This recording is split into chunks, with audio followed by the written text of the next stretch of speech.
Friends, நம்ம நேற்று வந்து பார்ட் 1 போட்டோம். இப்போ பார்ட் 2 வாங்க எப்படி தோசை ஊற்றலாம் பார்க்கலாம். இப்போ மாவு அரைச்சிட்டு இருக்கோம், வாங்க பார்க்கலாம். ஃப்ரெண்ட்ஸ் நல்லா அரைப்பட்டுருக்கு.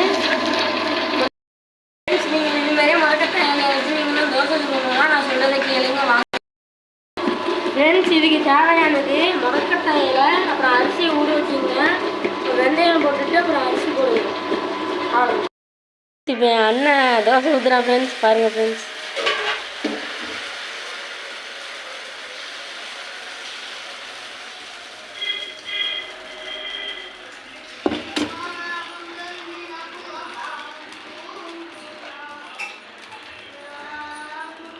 நல்லா இது பண்ணி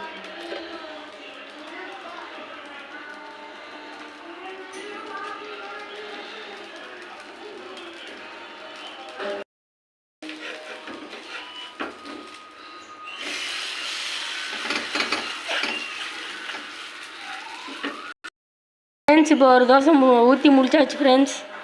அடுத்த தோசை ஊற்றலாம் ஃப்ரெண்ட்ஸ். பீஸாக ஊற்றி போயிட்டு ஃப்ரெண்ட்ஸ்.